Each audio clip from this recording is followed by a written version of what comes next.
Okay, here goes. Quick, I hope, less than 5 minute potted guide, unpremeditated, unscripted, to finger articulation, stroke Irish ornamentation, whatever you want to call it. So, you have a note. You can interrupt it or break it to articulate the next note, other than with your tongue or your throat, with a finger action, as in a cut, which is a visit to a uptube fingering or higher sound than the core note. So if we're playing G,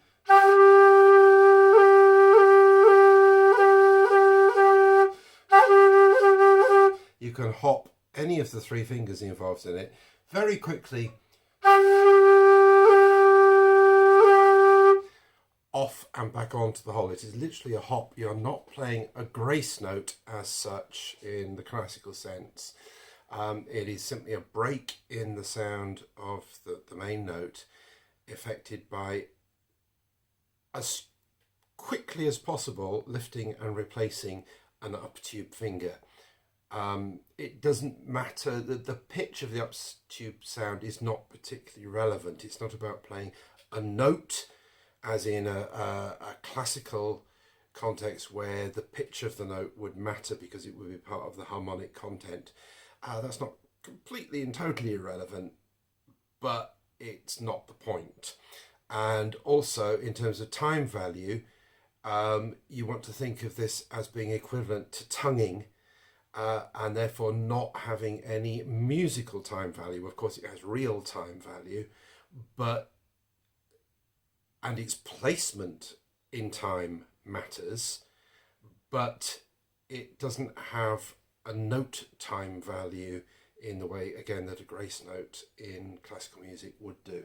So a cut, if I play, say, E, I've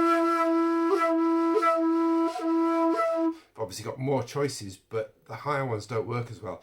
Many Irish flute and whistle and pipes teachers will teach that if you're playing a right hand note, so D, E, F sharp, that you cut with left 3, and if you're playing a left hand note, G, A, B, that you cut with left 1, and they would only ever use those two cuts. But that doesn't have to be the case. You can use assorted different ones. So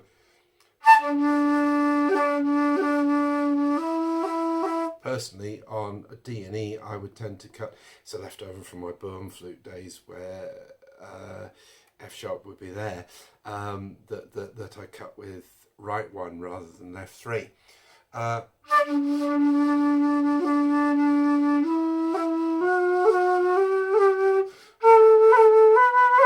So you can cut with the next finger up, or whatever's convenient further up, whatever you're used to, whatever you worked on being able to do efficiently.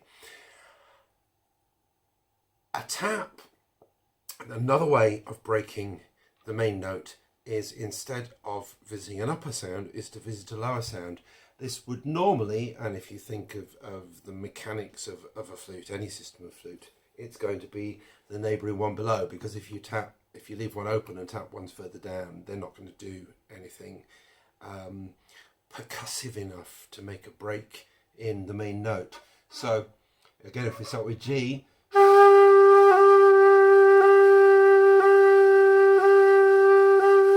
again, it's as brief as possible. It's not about the tone that you produce with that other sound. It's simply that it is a break in the main note. So you literally bounce your finger off the tone hole.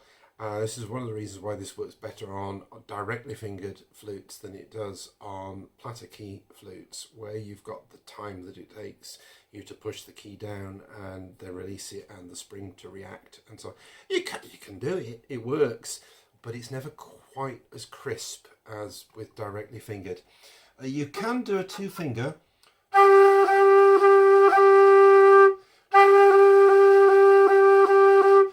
It's a little bit more definite, particularly where it's a semitone, like from G to F sharp. So you will see players doing a 2-finger tap, particularly on that one. but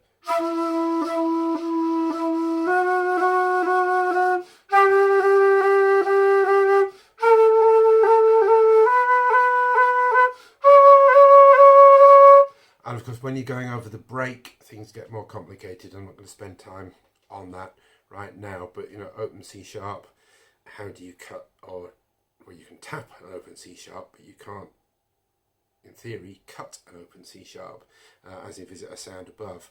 Well, actually you can, because you play Baroque C sharp, you can do a 2-finger tap, if you've got those right 3 fingers down, and get a higher sound, but there's only the one available. Or C natural, if you use the OXO XXX C natural, or if you're using the Baroque C natural OXX OO.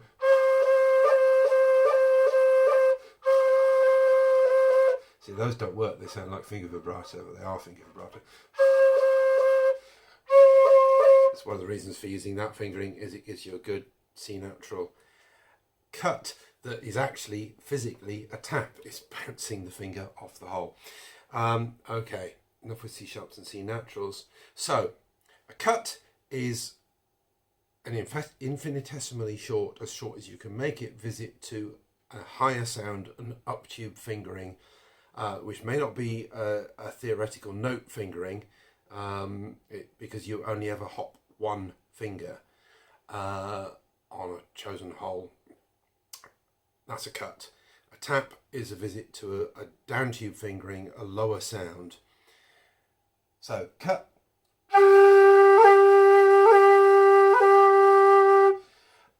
The interval does make a difference, although it's not about the pitch of it, but a bigger interval where it works, because like if you play D,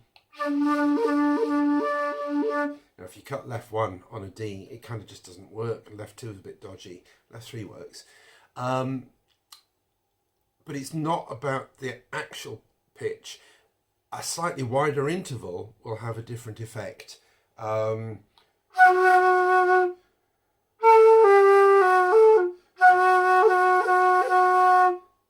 you can hear, so you may choose which cut you make on certain fingerings depending on what interval, or you know, how wide a sound difference it's going to make, because a wider one may accentuate the cut more than a narrower one, a bit like the 2-finger tap on F sharp does. You wouldn't do a 2-finger tap across the break though, not normally. Sorry, across the hands, not normally. You see, and on B doing a 2-finger tap, it doesn't produce a very good effect, so you wouldn't do it.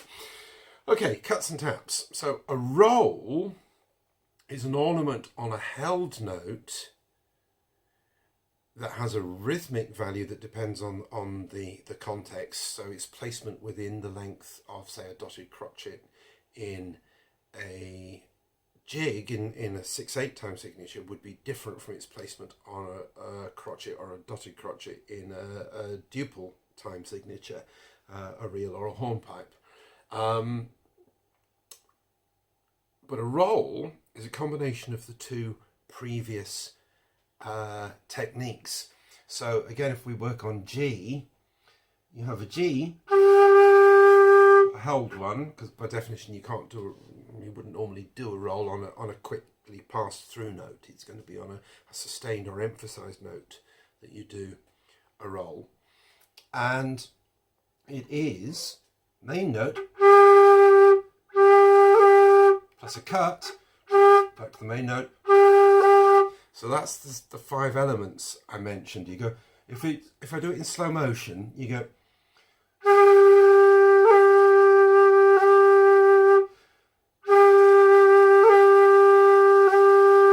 So those are the elements of a roll, but run together.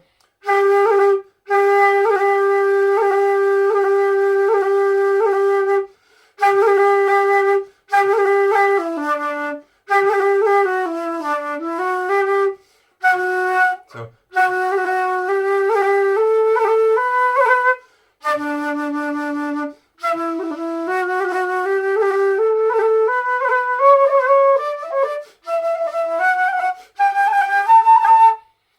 are rolls. Same thing as a turn or a roll in classical music in a sense, except that again it's not about them having a place in the harmony. They might actually have a place in the implied harmony of a piece, but it's not about that, so it doesn't matter.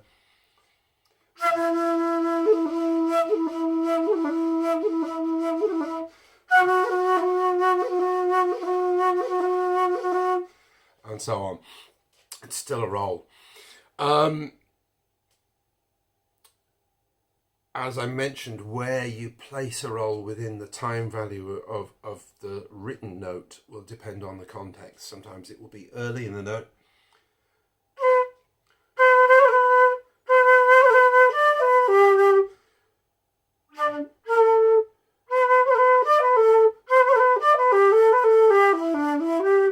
I'm trying to think of a duple time.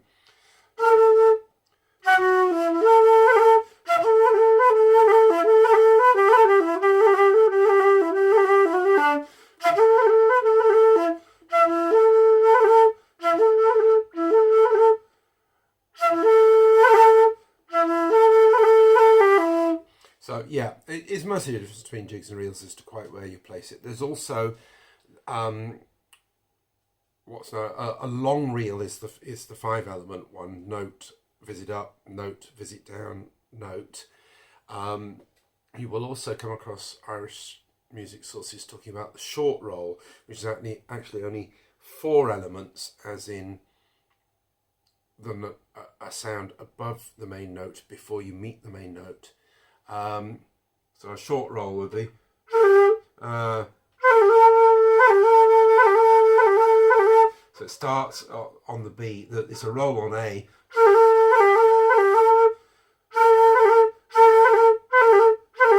which you would use in certain different timing contexts. Personally, I actually don't tend to use them. I tend almost always to do something that lets me put the full 5-element thing in the same timing, or the same amount of time.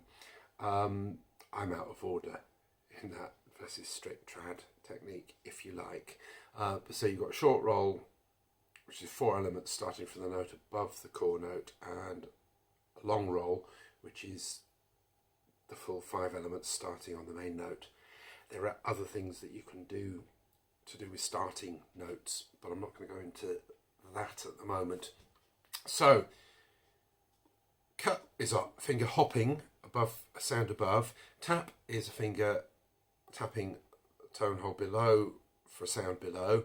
A roll is an appropriately timed combination of main note, cut, main note, tap, roll. Then almost never, I mean, you could do them in the other order: note, tap, note, cut, roll. Nobody ever does. Okay, so a cran, it starts off by being something that you just do on low D, where you, in theory, don't have a note below. And even when you have got low notes, it's quite hard to do rolls with your right little finger on the foot keys. So I mean, you can do it, but it's comparatively clumsy. It's never going to get the crispness. But on pipes where you don't have that lower note, you have a D. You need to ornament it.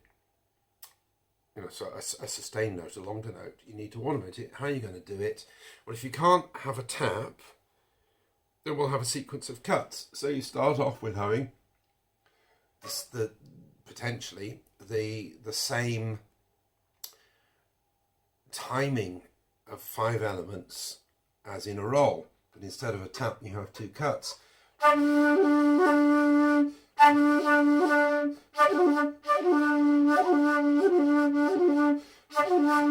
So I've had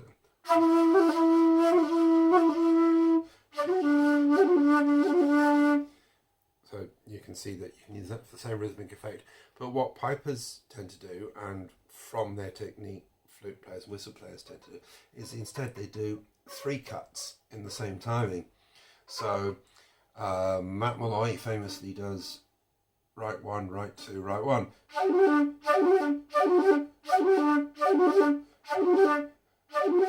I'm not that good at it because I've never practiced it seriously, but that's quite common amongst flute players, but pipers almost always use 3 different fingers. They may not use them in the same order, but they will tap left 3, right 1 and right 2 in some sequence. So you could do right 2, left 3, right 1, or because it's kind of when I first worked it out was what I did. And a lot of pipers do is just do them in sequence down the tube. No, I didn't, wrong thing.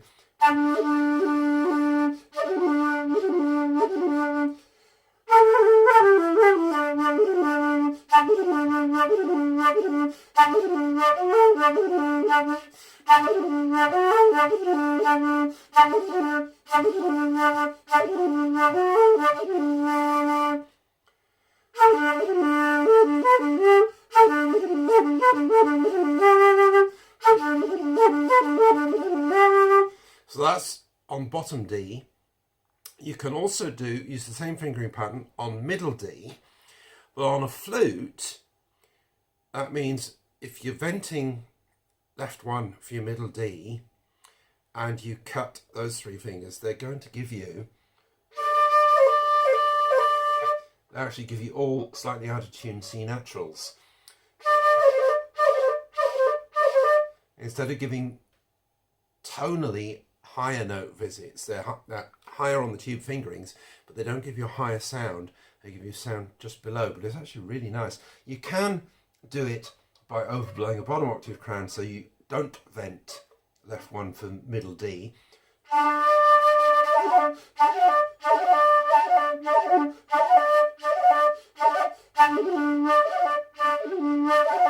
And you get the same thing as the visits to a higher sound.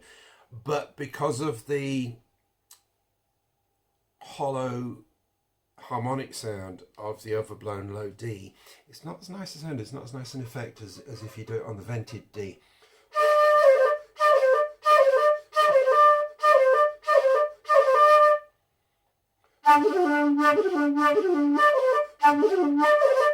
So that's a cran, 3 cuts in sequence in the appropriate timing.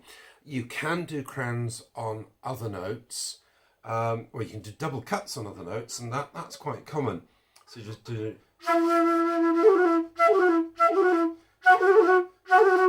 So that's a double cut roll.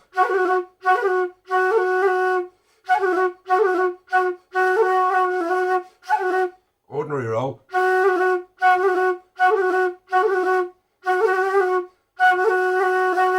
Double cut roll, or just a double cut. Well, a cran on E, use it because it's habitual, the same 3 fingers, or you could do it.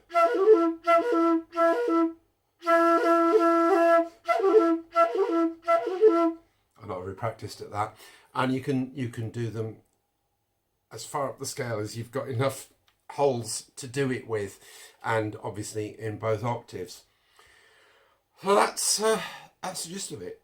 Cuts, taps, rolls and crans.